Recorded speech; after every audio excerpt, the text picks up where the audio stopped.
Hey there, I'm Michael from the Naturolls. We're an ongoing Daggerheart podcast with multiple casts, a whole lot of episodes already, a hopefully compelling story, and enough ridiculous jokes for you to either laugh or roll your eyes at, depending on what you're into. I don't know how else to tell you what we're about, so here's a short clip, and if you like what you hear, check us out at thenaturolls.com, and that's rolls like the dice, or wherever you get your podcasts. But is there anybody that any of us might be able to recruit or inspire or help us? Oh, Almi's looking for another gnome. Looking for Sven. You cannot throw them very far in here. It's not much of a range. This feels like targeting. Right. This eventually is going to become this is eventually going to become a problem that we're going to have to address. You're not beating the allegations of racism at this juncture. She bullies those smaller than her. Maybe that's like is Almi just a bully to people smaller than her? Is that part of her character? I mean, her actions towards the cat were not beating those allegations. For the record, I think Kranz is probably shorter than Almi is. I mean, I think that tracks. Like, it might be like an inch or so, but she might be just a hair taller. I'll hold it over you forever. Yeah, no, literally and figuratively. Yeah, literally. Literally.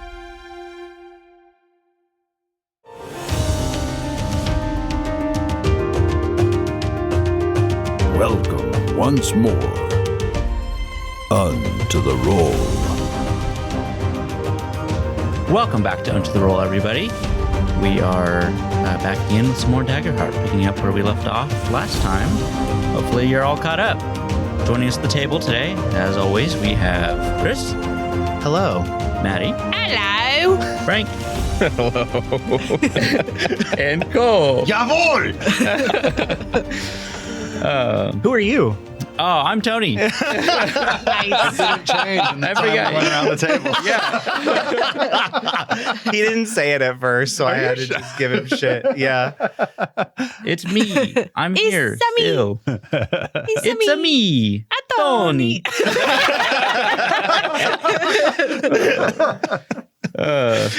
Okay.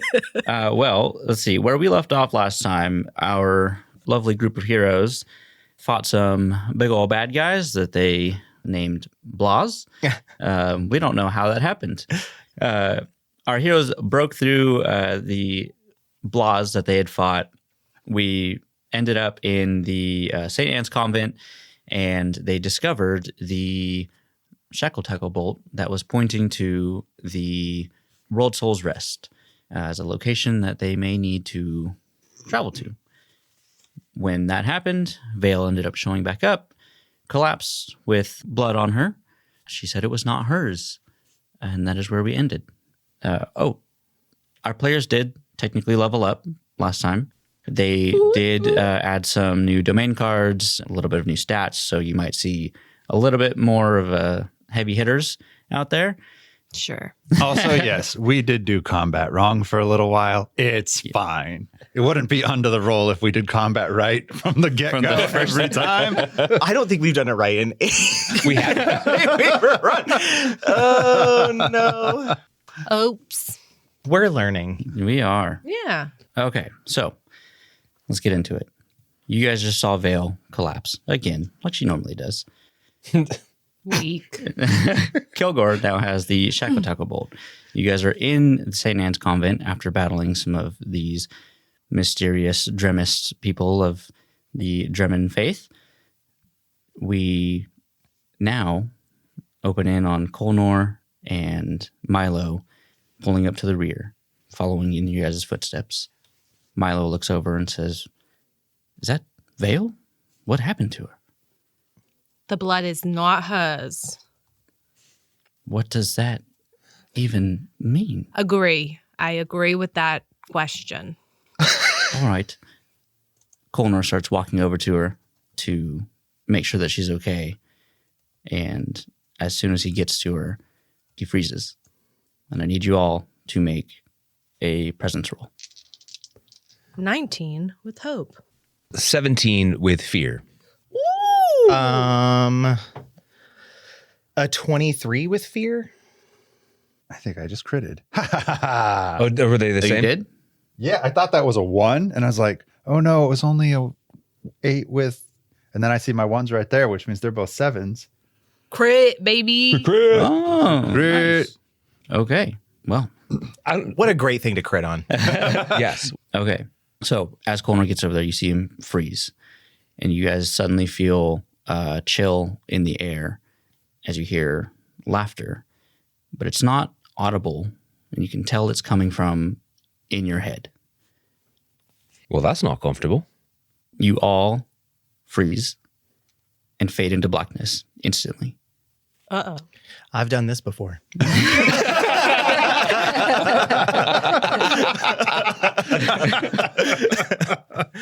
Moonfang. Okay. As you snap into blackness, you see that you are back in that same vision that you are familiar with. Oh, okay, cool. Except this time, the Valor that you had made contact with, you see him off in the distance. Down on its side, it looks hurt. Oh. You see the stars above you again, all shining bright, glossy floor, but something feels off. Okay. And you hear a voice in your head, smooth, silky, and you hear it say, "Your God is next." And you see the Valor plunge down, and the stars above you Mhm. snap, and you can feel them as if they're eyes looking upon you. Betsy, you are awakened into your childhood home. Okay. And since we don't know what Betsy's childhood home looks like, would you like to describe it for us? Oh, sure. It's probably like on the top of the nail salon, but like there's like a lot of bunk beds and stuff because she has a lot of family. So probably like cousins and stuff have been staying over. And pretty nice though, like probably like average home. Okay. But yeah. So when you snap into your home, you see that it is completely empty. And you hear a woman crying off in the corner. You walk over to her, and it's your mom. She turns to you, and crying, she says, "Betsy, why would you have left us? All we needed was for you to be here." She plunges into the floor, Mama, vanishing no! from your eyes. And Oh you my hear God. and you hear a voice that says, "Your family isn't going to make it." Oh my God. Kilgore. That's so many people. All of them? Cousin Gianni? Not him. Not my cousin Gianni. It's a half the population of this. Kilgore, you awaken in the forest that you knew and grew to love. Except something feels off. That mycellular network that you are so accustomed to feeling, even when you're not actively searching for it, has been cut off. You see a wood dryad off in the distance on the ground, not moving. And you hear a voice that says, "They're glad you left. They don't need you anymore." Damn. Urutak. I wake up. It's fine. Nothing bad happens to me. You snap into another familiar forest, somewhere you grew up in. You recognize it, but you feel that something on you is missing. And as you look forward, you see the mask that you have worn for years is embedded into a tree. You can feel the fire in the forest around you burning down as you hear most likely familiar screams of your friends and family. And you hear a voice in your head that says, "We'll burn it down again. Just you watch." And as that happens, you all snap back into reality, successfully avoiding a psychic blast. However, you are going to take half damage. That is 24 half, so 12 damage to each of you. So if Oh, if that's- mine is If one of mine is 12, here, help me. Is it just major damage? No, you Or take it's the, okay. Yeah. Because it's meet or beat, right? Can we use armor to deflect any, or is it just straight up? I will let you use armor to deflect. I will use a prayer dice and reduce your damage by 1 so that you only have to mark 2 HP. Oh, gracias. I will take a chunk out of my armor to take minor damage. My minor damage threshold is 13. Oh, man. So that would be severe damage. By severe damage is 12. Take 1 off of that and you can Just- make it just a major damage. So you lose 2 HP. I had rolled 2 prayer dice that had 1s on them.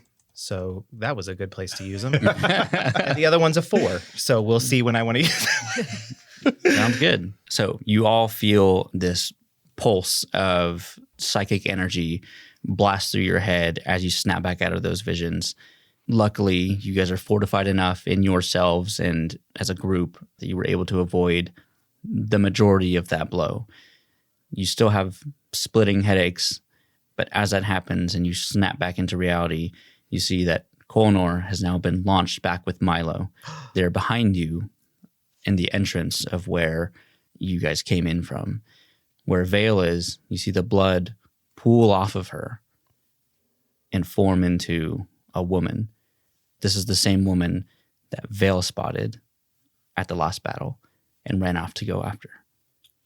She looks at you all and says, "Oh, poor Vale. She's not dead, but she might be. What are you doing to my family? I'm not doing anything. It's what he wants." And she advances on Betsy. She's going to close in, and she's going to swing a dagger that is hidden in her cloak. 19. I can't add all of my stuff to get it out of there. There's one away. Maybe a 21. Oh, it's a 21. Yeah, Yeah. there's no way. So that hits for 19. She runs over, grabs her dagger out, and slashes at you just enough to catch you, not enough to maim you, but she does draw blood. Yeah, she does. God. Jesus. Okay. I am shocked. Someone gonna That fight is for your my spotlight. honor. Your spotlight is active. Oh, it's ours. Okay. Yes. Someone gonna fight for my honor. Yeah.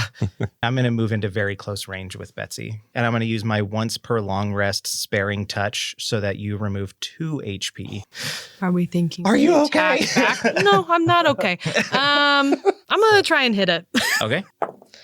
17 with hits. fear. That hits. Okay. 15 damage. And I also have sneak attack. Oh, Add 9 to that. 9. Okay, so it's major damage. So yeah, she you slash at her and it catches her in the shoulder, and you can tell that she is flesh and blood. She is probably a human of some kind, but you can't see her face fully.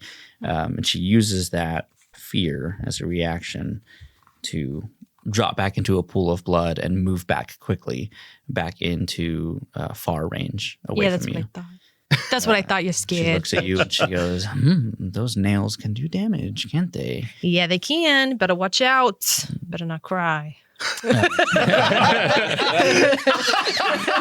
Oh my God.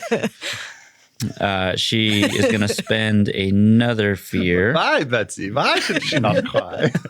You better not pout it. I'm telling you why. Father Ryan. She spends another fear to drop back into that pool of blood once again, and she springboards back up next to Kilgore. And as she does, she swings at you. A 4. Well, I'm pretty sure that I can dodge that because my How evasion in is an 11. The hell. 21 for me. So she pops back up, and as she telegraphed her attack, you were able to jump out of the way. She takes a swing at you just as you move out of the way, and she looks at you and she says, "I want your people for him." Sounds like you want my people to be slaves. I'm not down with that. So no, you can't have my people. Not slaves, bodies. Ooh. That doesn't sound different. I guess, yeah, I'm going to slap that shackle tackle bolt on, and I'm going to spend my 3 hope. So then I just regular... You're going to roll to hit. 10 with hope. That does not hit. Well, I'm sorry, guys. I missed. Yeah. Yep, she missed me. I missed her. A series of near misses. So Urutak is watching all this happen, kind of taken aback just as much as everyone else. That vision of the forest burning really got to me. So I'm going to run just as quickly as I can to close the distance between myself and Kilgore and this blood cultist lady. Start raising my arms up and be like, in the Oakfire Circle, we do not believe in using flames. We try to keep them contained, but the creatures of this world have no such inhibitions. And all these fireflies are going to come pouring into the convent and try to spray this cultist with their flames. Ooh. It is the Conjure Swarm, and I'm using fireflies. Make a spellcast roll against all adversaries in close range. Spend a hope to deal 2d8 plus 3 magic damage. Dang. So, that is a 24 with hope. That hits. That is 8 damage. 8 damage. Got it. She sees these fireflies coming in, and they start picking and pecking at her, building up a flame around her, and she waves her hand in a motion. You see almost like a mist of red swirl around her, clears them off and drives them away. But she does look a little singed, and she looks at you and she says, "Your magic is not for this world." And as she says that, you can see a flicker of something else breaking through, maybe almost like it wasn't the same woman that you are fighting. The entire world despises you and your ilk. I can bring in more fireflies if I need to. When you say that, she snaps straight and looks at you. Her hood flies back. You can see that she's a young elf, scarred, but would be beautiful, and she seems familiar.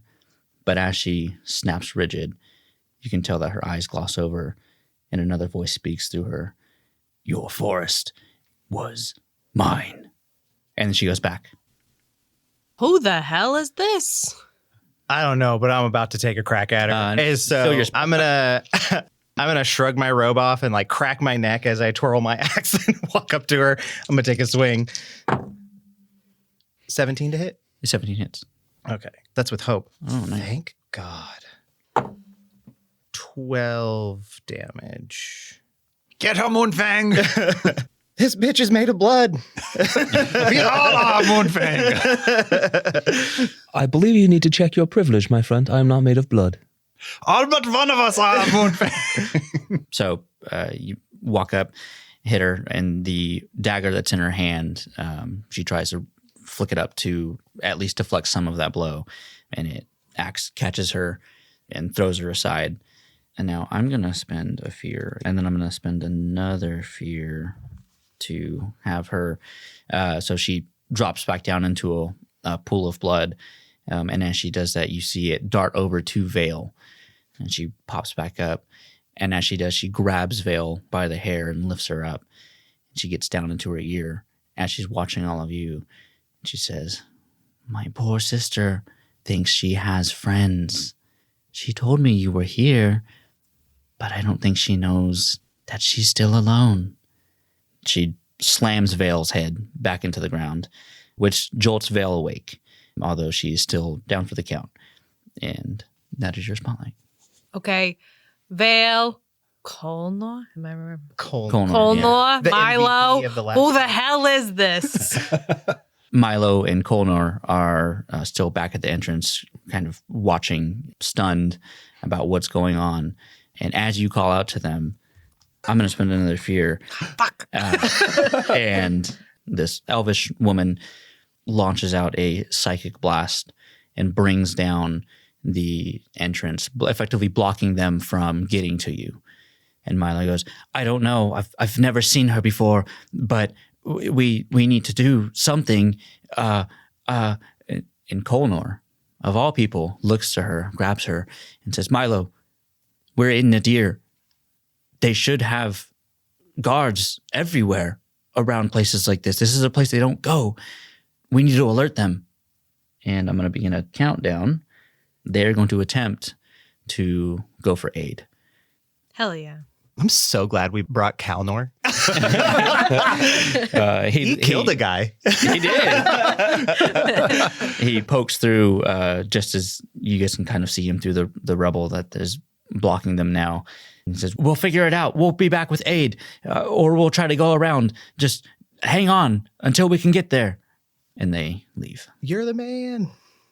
Okay, I want to rain blades on her. That is 12.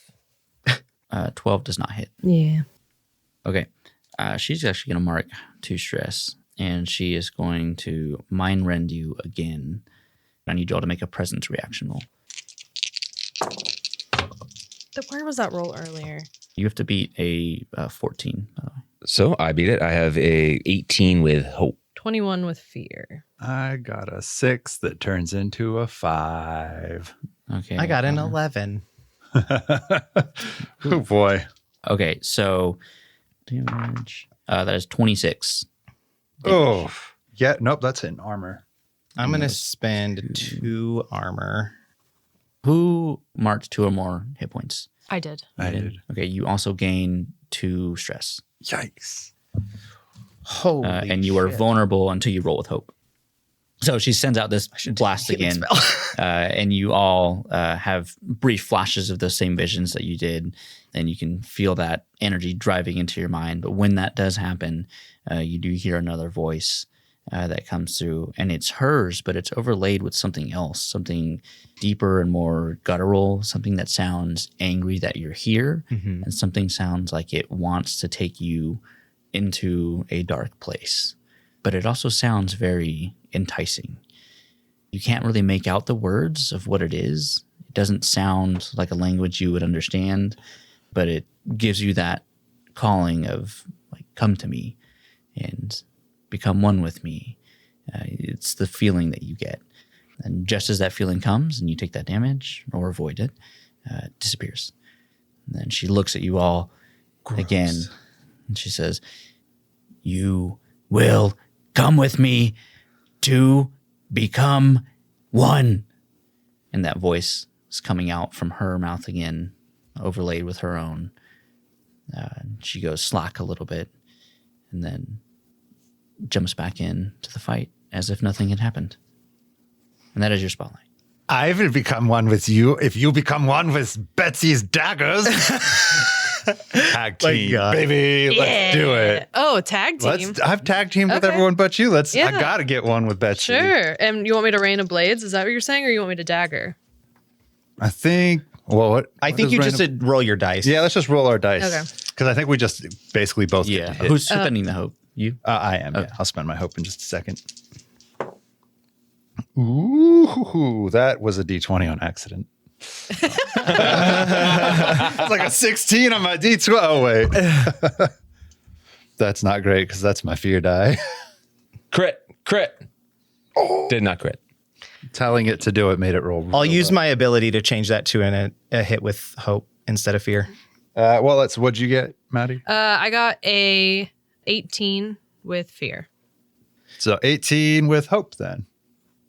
Yeah, that hits. Great. So yeah, Urutak just runs up, pulls out his little short staff, and she's still, I imagine, kind of looking towards Betsy and Kilgore. Well, she's looking kind of all at you because she's with Vale she's right with now. Vale. So we kind of split up and come around each sides. Oh, yeah. I'm going to kind of clock her up on the shoulder to knock her up high so you can dive bomb with your daggers. My daggers. Because you're always flying. So It gives me sneak attack as well. heck yeah. That's a lot of dice. I know. So I do 11. 20 damage. So 31 31 damage altogether. 31 damage. Okay. It's severe damage. As you guys crash into her with your tag team, she goes rigid and her eyes gloss over again, and she snaps back into reality, and you can see this fell green veins start creeping up her neck as she does this. And she starts a countdown. And I'm going to spend a fear to take that spotlight away from you guys. I'm going to start a countdown and then trigger it. Yeah. She reacts to both of you, and she looks at Urutak and lunges out with her dagger. 15. Oh, that hits. Okay. 19 damage. 19 damage. Yikes. Oh. I am your shield and move in front of that and take the damage. So I'll mark a stress, and then I'm going to mark an armor, and then I'll take 1 hit. Well, thank you, Moonfang. You're welcome. You're about to die. It was a little more scary than I want to admit. Don't let her know. So she flies after Urutak, and as that happens, you jump in front and deflect that off of her. Yeah. When that happens, you see that originally, if you would remember, you guys were sent there to get the carapace of Father Ryan. Yeah. And see it as her robe kind of flutters open. It's attached to her side, just hanging from a rope. But her dagger falls from her hand at that point. And you see Vale in a flash snatch it, and she launches it as best she can to Betsy. And she says, "Take my sister's blade. Keep it away from her." And as she says that, the hooded woman kicks her and rolls her over onto her side. And that is your spotlight. I have an idea that I want to see if I can do. The domain card that I picked up is the Book of Agros, which allows me to, when I have no adversaries within melee range, I can make a spellcast roll, and I have to hit a 13. On success, I can spend a hope to create a portal from where I am to a point within far range that I can see, and it closes once a creature has passed through it. I would like to try and open up a portal underneath her, and then a portal all the way up at the ceiling, and I want to drop her down. Okay. Sure. I'll let it. Let's see what happens. Let's see if I can succeed on doing this. That is a 23 with fear. Kilgore goes, "Lady, you should look below you and see that there's now a portal underneath you and a portal just slightly up and to the left attached to the ceiling. Enjoy your fall." And that was with fear, right? Yeah, that was with fear. Okay, so it does hit. She sees that portal open up, and as she had kicked Vale before, she lunges out and grabs her and pulls her into the portal with her. They both plummet to the ground. She is going to use Vale to cushion her fall. She throws Vale in front of her, slamming them both into the ground. She takes minor damage. And Vale, while she didn't die from this, you could tell it has knocked the wind out of her. She is on the ground and writhing in pain. She is out. Yes, she is semi-conscious. The elvish woman grabs Vale again and pulls her close to her face. She says, "Little sister, are you okay?" And she throws her aside again as she launches out at the closest person, which would have been probably Moonfang. Bring it. Bring it, you blood-covered bitch. 8.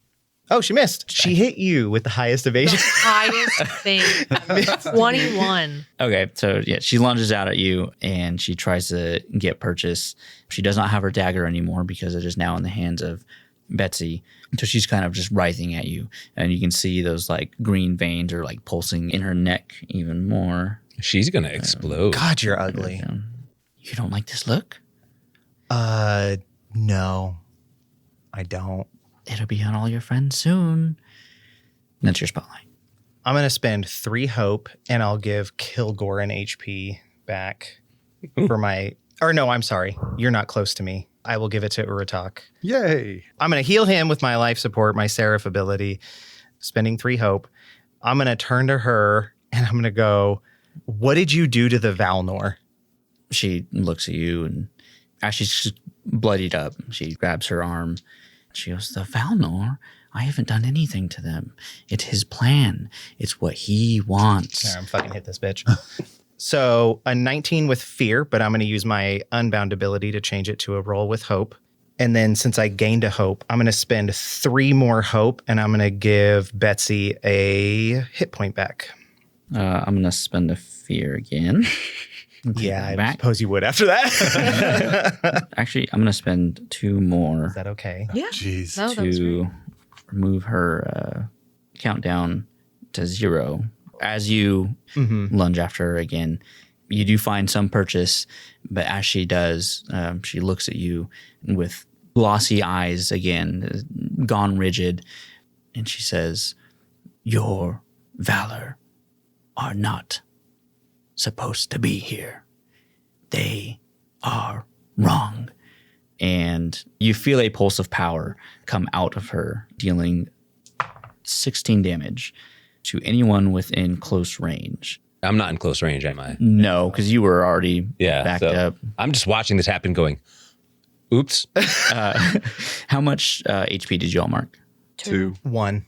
She's going to clear 2 stress and 3 HP from that. So when that power pushes out, it flies back into her in a rush and snaps back into her. It almost seems to invigorate her as those green veins creep up her neck again.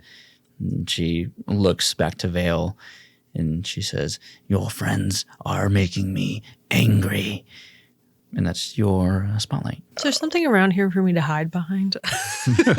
My body. What are you at right now? I have 1 HP left, and I've used all my armor. Oh, gosh. I have advantage to find a safe place to hide. The cathedral itself, has pillars and probably like broken down pews and some other things. So, I mean, there's places to hide if you need to. Yeah, I'm going to try and hide. Let's just do that. Okay. And try and get away. 15 with fear. Yeah, you get away. What does Betsy do? She's like, "Ow. Ow, I don't feel good." And I'm just going to fly away. I'm going to be like, "You guys got this. Hey." So, Betsy, you run off, and with your roguish sense, she loses you in the dark, and she goes, "Running? Why would you be running?" And as she says that, she turns to all of you, and she looks down at Vale, and you see her snap back into that rigidity again, but something slips as she does that, and you see a tear roll down her face. And she looks down to Vale in a very harsh, almost like she's fighting her own body to do this. And she looks at Vale and she says, "Vale, get up, get up." And then she just snaps back into what you've known her as this whole time, as a violent, blood-based, icky-looking elf. I'm going to spend a fear, and she's going to drop into a pool of blood again and reappear next to Kilgore to take another swing. 20? Oh, that's a crit. Oh, no. 35 damage. Let's have that because she doesn't have her dagger anymore. So we'll say 15. 15? 15 damage, yeah. I'm going to mark armor. Yeah, so that would be 2 HP. So I have 1 HP left. Is it our turn? Yes, that's your spotlight. Okay, before we can roll anything, I'm going to use my health potion and roll a D4 to see how much health I get back. 3. Nice. I think I'm going to do the same thing. I'm going to take my minor health potion. 1! So Moonfang downs his whole potion as Kilgore pops the flask open and spills half of it onto his face. I'm a nervous guy. Yeah, very nervous. If one of the other two want to go before, I'm going to turn into a bear. hell yeah. So Urutak is getting real agitated. He's, "Leave it to the elves to run away from the problems they start, just like everything else." Ugh. And then hulks up and just charges at her. And I'll just go ahead and attack. And that is a 16 with hope. That hits. Woohoo! 2d10 plus 4. And if I roll a 1, I get to re-roll it. Ooh. Oh. And there's a 1.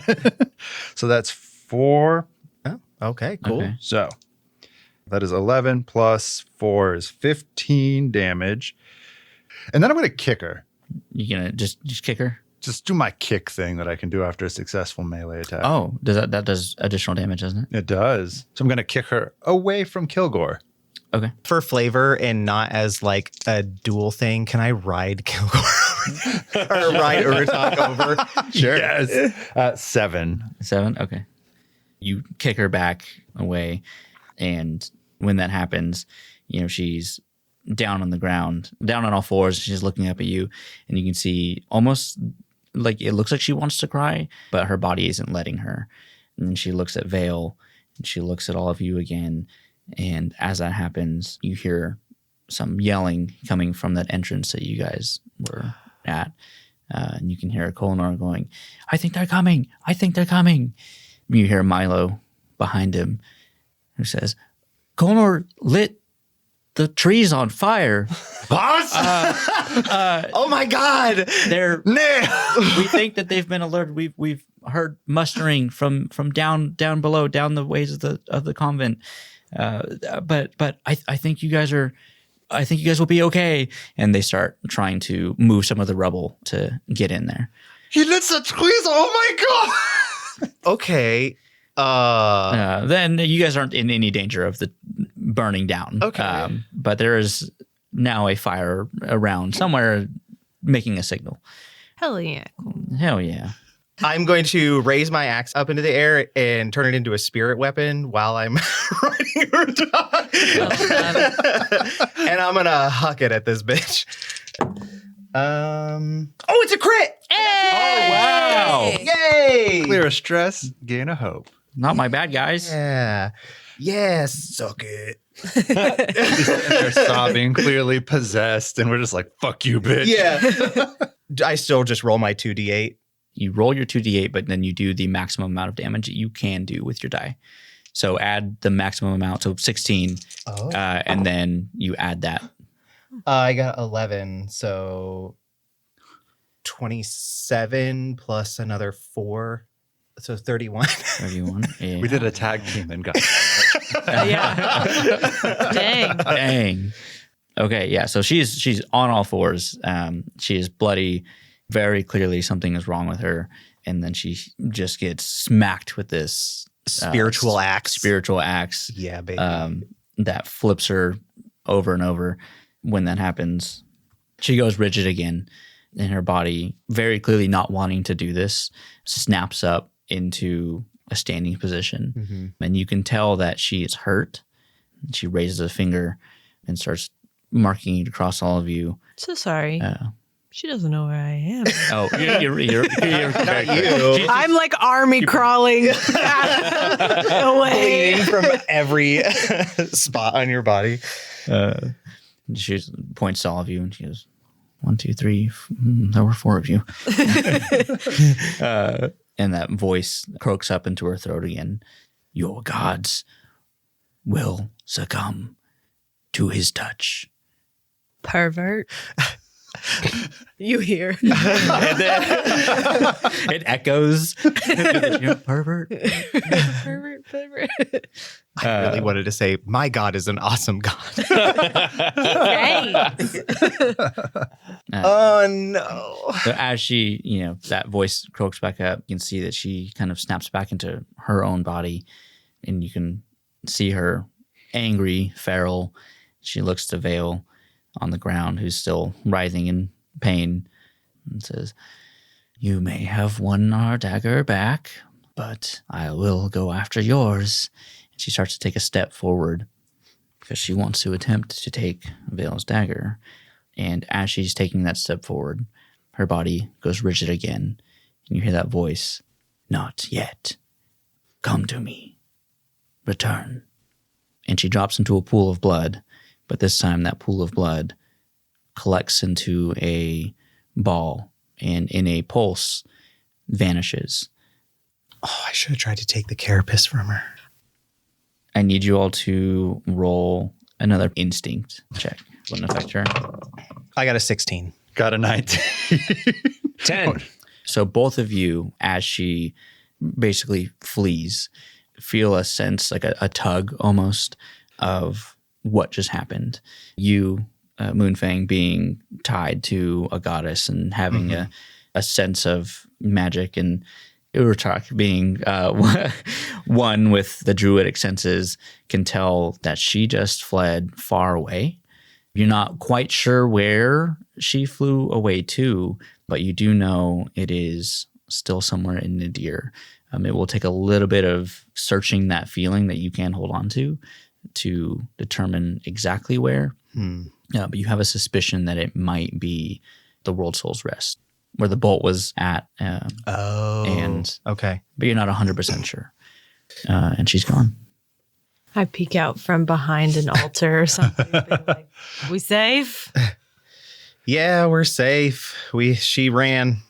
I'm going to go ahead and use my Clarity of Nature ability. Betsy, come here. Kilgore, come over. And I'm making an area of healing. If we spend a few minutes in it, I can divide up my instinct modifier into hit points. So we'll all just get one if we hang out in my little aura. Sorry, Moonfang, you don't look like you need it as much. I don't. It's okay. I don't need it at all. So good. I only have 1 HP marked right now. So Can I go up to Vale? Yeah. Is she coherent? She's conscious, but she's just in a lot of pain. She's messed up.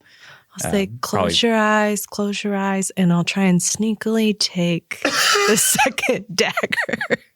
You're going to take Vale's dagger? Yeah, I'm going to try and take it. If it's not Blink, I'll give it back. Okay, okay. I'll say, close your eyes. You're safe.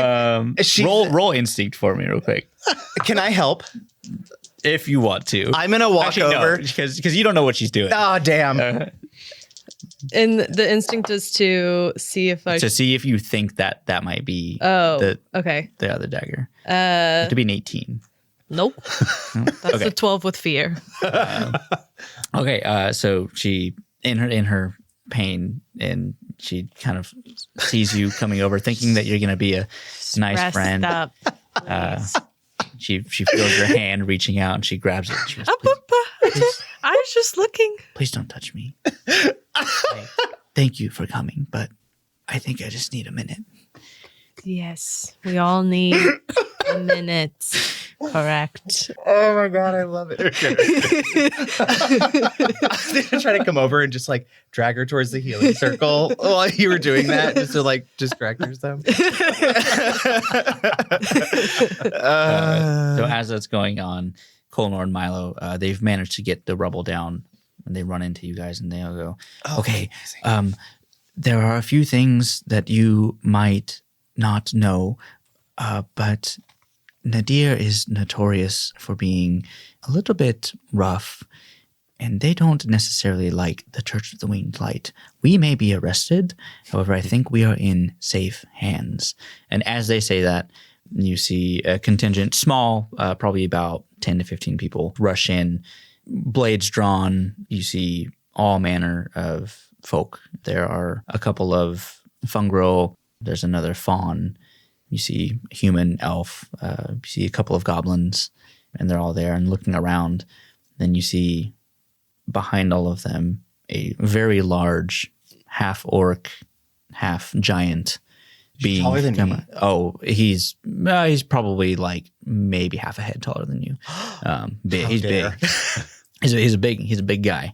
He has small tusks from his half orcish nature, and you see that he has the telltale signs of a giant. His eyes are kind of closer together, but he does have two of them. And one of the biggest things you see about him is a plate of metal, almost jagged, sticking out of his forearm. It looks like it should be painful, but he's not in any pain. It's not bleeding or anything. It looks like it's just part of his body, but it looks like maybe a piece of metal had broken off into his arm. And he walks over and he looks at the two Winged Light members, Milo and Kolnor, and he goes, "You are not supposed to be here. How did you get to this place?" And they look up at him, towering over him, and then they look to you four for an answer. There you see. We were exploring the homeland of the Oakfire Circle. Yeah. I was taking all of my friends here from the woods, the Marine Woods. Sure, you know the Marine Woods? We are familiar with the Marine Woods. So good. And, well, do you know the history of the Oak Fire Circle? You know where we came from? We tend to stay away from that place, but yes, we understand. Yes, and this building up here is a critical part of our past, and it is very close to the original homeland of the Locash bandits, or the raiders, or whatever your people wanted to call them all that time ago. And since we were here, they wanted to know the history of the Oak Fire Circle. I took them out here to do that. This place is forbidden from anyone in our kingdom. Well, we are not part of your kingdom, are we? It doesn't matter. It is our place as much as yours. And he looks to his guards, and he just kind of, or not his guards, but the other men around him, and he gestures to them. And they don't necessarily surround you, but it's very clear that they want you to come with them. And he looks back at Urutak and he goes, we'll put you in chains if we need to. However, I would like to avoid that. Come with us. And he starts to walk off back to the entrance that Colnor and Milo had cleared. He does look back to them and looks down at two of the other men. One of them is just about as tall as him. He looks like another orc, but he has the same skin tone as him. And he looks at him and says, put those two in chains. Grab the elf. I recognize her. And then he walks off as the Colnor and Milo are put into cuffs, and another man picks up Vale. Can I carry her? Yeah. She's part of our team. I'll carry her. And without a word, the one that was picking up Vale just hands her over to you. Okay. Yeah. That's so nice of you. Do any of you happen to have maybe a healing potion that you wouldn't mind giving up? I'd be forever in your debt, and we'd be best friends. We're friends. Come on, everyone. Makes that 2 healing points. The other taller orc looks over to you as he's getting Colnor and Milo, who look very kind of like, oh shit, why are we here? He looks over to you and says, you'll be able to rest in the capital. Oh, fuck. Okay. We don't carry medical supplies with us. This place is off limits. This was a reaction force to the fire that was started in the forest up here. Nobody is supposed to be here. Oh, well. So there's a healer, maybe? Beautiful cathedral. One of the goblins walks over and he goes, well, I have a little bit of healing training, but not much. And he beckons you all over and says, if you want, I can lay hands on you and try to clear what pain I can away. And if you choose to go over, you can clear 2 hit points. Yes. Yeah. Okay. I will go over there and I'll ask him his name, ask about his family. He looks at you and he says, not right now. I dance my path behind her, just like. he's a little goblin. He's just like staring up at you. My blood-covered body. Every time you flex a peck, it blocks his view of your face. Exactly. Where are you from? Around, not here. I can see that. Yeah. A strange fellow. And he Thanks. walks off. The discrimination in this place. I really heard, where are you from? What kind of person are you? My goodness. I suppose what they were saying up the gala when I said we were from Nadir, and they were all like, oh, Nadirian scum. And I'm starting to think that might have had some grounding in actual, there may have been a little bit more to that than I would have expected. Before we move away, can I pick up the goblin and be like, hey, can you just touch my friend here? And it's Vale, and I have her just like hanging on my neck like a mink stole. Can you give her a little bit of HP back? He, as you're holding him, he's just like, I can't do much for her. I think she needs an actual healer. I can try, but yeah, just give it a little shot. I'll do what I can. And what he did was he like magic laid on hands all of you. So he's maybe some stress clearing, yeah, hit points, whatever you think. Yeah, okay, I'll do what I can. Just set him back down. We walk off. Vale, she's at this point is probably unconscious, and you can kind of hear her. Oh, perfect time for me to go see if that dagger. She moans in relief of like, oh, okay, this feels a little better. I just have her draped around my neck, just walking Like a cat. Yeah, she's just hanging on my neck. A boa. Yeah. Somebody should probably take care of the fire. Just saying. As you guys walk out of the main cathedral of St. Anne's Convent, you can see that there was a fire, and it's being handled by a few other of the force that was sent up there. The Oak Fire Circle thanks you. Dankeschön. So yeah, you guys are following the contingent of a force that went out to go see what was going on at St. Anne's Convent. It doesn't take very long. St. Anne's is fairly close to the capital of Nadir, as it was a historic place and they would frequent. As you come down the mountain of where St. Anne's is, it's very clear that, nobody was supposed to be there. There are walls built. You see other guards manning a wall. They look fairly bored. It's probably an assignment that nobody wants to do. You pass through those walls, and within about half the day's worth of travel, which is slow, they understand that you are injured. They take you into the capital. And as you're all there, the large half-orc, half-giant looks at you all, and you see two other large orcish and giants come, and they ask for Vale. We'll take her to the healers, and we can get her fixed up for you. Oh, well, there's a very important thing she has on her person I should probably grab before you take her. He looks at you and says, "No time. You have a meeting with the king." Damn it. And he starts leading you down. You see that Kolnor and Milo are being led down a different corridor. When you get into the city, and this where you guys are right now, you can tell that while Zenith was very regal and royal and very clean, it was made to be built for grandeur and something that was a nod to the magic in the world. You can tell that Nadir's capital is old. Some of their roads are still dirt. Some are built with cobblestone. You can tell that there are wooden buildings. It's not necessarily dirty, but you can tell that this is a place that has stood the test of time, and it was built for functionality over Aesthetic. Aesthetic. Yeah, there you go. And so this large creature is leading you down.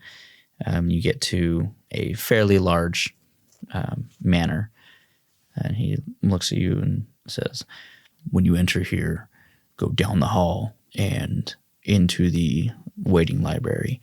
The king will meet you there, and we'll discuss what comes next." Sounds good. Okay. So you guys all make your way over there. When you open the doors in this library, it's fairly dark. Doesn't smell bad, but you can tell that it's a room that is not as used. Very rarely are people in it, or very few people would be in it. You see a fairly large table. You see two individuals sitting at the far end. One is a female giant. She's fairly large. You see a smaller, another half giant, half orc. He's riding on the table, and he looks up at you and he goes, "Can I help you?" Yeah, we were told to wait in this library for royalty or something. I wasn't really paying attention. I heard there was a master healer somewhere around that maybe could help us as well. You see the female giant perks up at master healer, and she goes, "I can help you with that. I assume my husband has sent you." She turns to the other person sitting next to her and unintelligibly whispers something to him, and he nods and gets up and goes over. There's a fire in one of the fireplaces, kind of stokes it a little bit and raises the light in the room. And he leaves. And she looks to you all and she goes, "Were you the ones at St. Anne's?" It was crazy. We couldn't figure out how we had gotten there. Then suddenly there was a fire and it was crazy, but that wasn't us. Yeah, it was nuts. So yes, we were there, but it wasn't, no disrespect. Honestly, all honor. And I'm a descendant of Father Ryan. And so, all respect to the facility and the honorable place that it is. Nothing but respect, honestly. Am I right? Am I right? Everyone? Yeah. Respect. Mm-hmm. Yes. RESPECT. And Hold up my fist. we're going to find out what that means to me. Oh my God. So, but yeah, so that was us. And so you're a healer? Is that what I was getting from your, said you could help maybe? No, I am not the healer. Ah. However, there are many here that I believe could help. And when she says that, you hear the door that you guys came in through get thrown open, as if this person walking in has no care of what happens to this place. And you see that same large orcish giant with that same metal in his arm walk in. He walks to the end of the table where the other person was sitting, and he looks to the giant woman and says, "I'll handle it from here. They're going to need supplies and healing. We don't know how long they'll be here, but if you can get that squared away." She says, "Of course." Oh, And I didn't catch your name. she looks to the half orcish, half giant man and says, "Have you not told them who we are?" And he scoffs and goes, "Masarda here will see that you get taken care of." Masarda. Masarda. And she gets up and walks out. And this person looks at you all and says, "Your meeting with the king starts now. And I need to know how you got to St. Anne's and what Vale was doing with you." Oh, you're the king. Oh. Okay. And what is your name? Is standing in front of you, sitting in front of you, is King Regsham Madtho. He has a reputation. He's also known as the Axebone. Because of the metal. Well, Kings, we just kind of ended up there. It's crazy.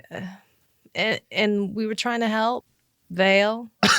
Yeah, and there was like a whole polyamory situation at the last place we were at. And if you know Vale so closely, are you perhaps part of this polyamory thing, or are you a part of the? Are you a part of the Church of the Winged Light? Isn't that what Vale is a part of? Church is a foreign. The other one. Yeah. He looks at you and says, "Church of the Winged Light is something we do not recognize." They were in the polyamory. I don't know what this polyamory situation you're speaking of, but I do know that Vale has worked with a patron of mine from time to time. I don't know much about her, but I do recognize her.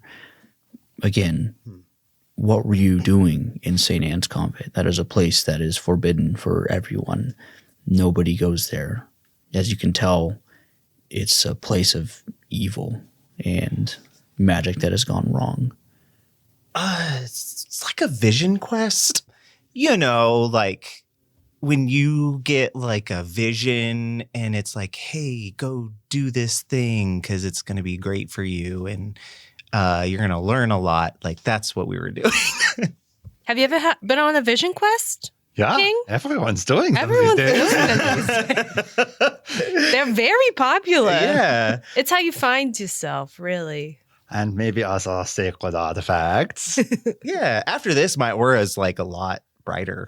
He leans back in his chair and he's glancing at his arm with that metal in it. And he says, "My quests are over and usually end in violence.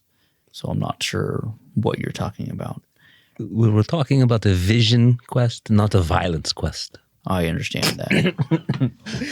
But I need to understand, why was Vale with you?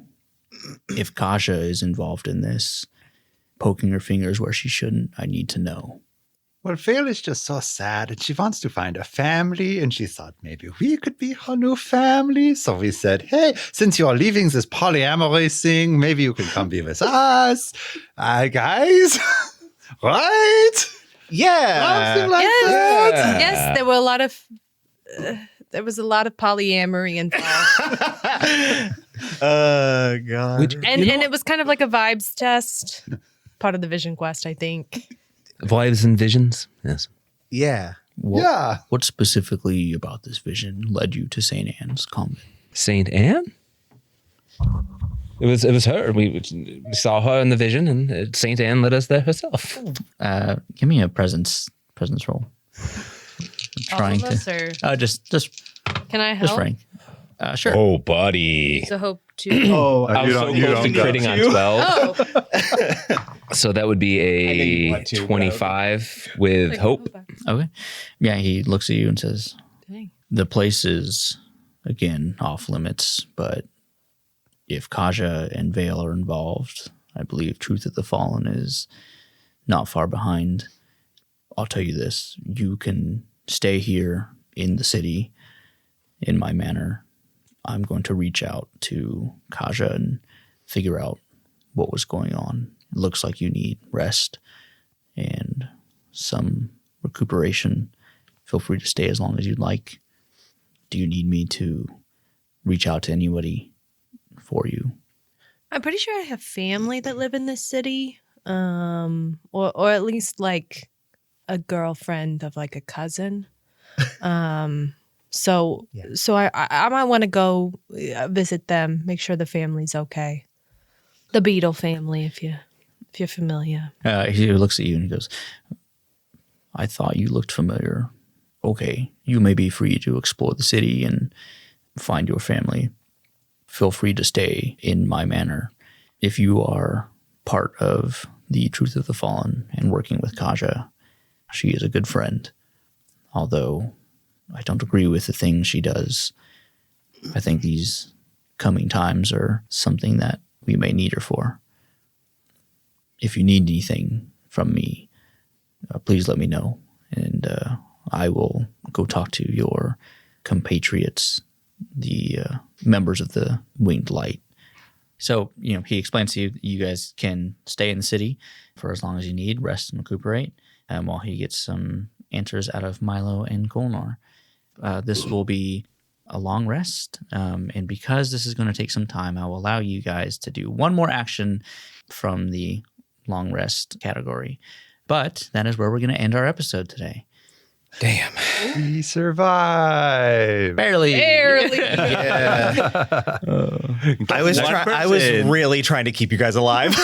Because next time when he says, send me your character sheet so I can balance something, we'll actually do it. I thought it was great, though. I really enjoyed that fight. All right, so that's that. Make sure you follow us on Instagram, Blue Sky. Is that what it's called? That's what it's Yeah. called. All the things. Instagram, Blue Sky, Facebook, all the things. Maddie, as again, it's always nice to have you here, and we're looking forward to the last few episodes we have of you at our table. Feel free to plug your pluggables, as Cole likes to say. I will continue to plug at Bunk Improv. Fun stuff. All right, well, In fact, Bunk Improv just had their 1 year anniversary. We did, yes. 1 year Fun. at Bunk. It was a very fun show. We all wore party hats and it was funny. Yeah, it was good. Yay. The whole show is about generational trauma. oh God. Oh man. Oh, that's amazing. All right. Well, tune in next time for some more generational trauma at Unto the Roll!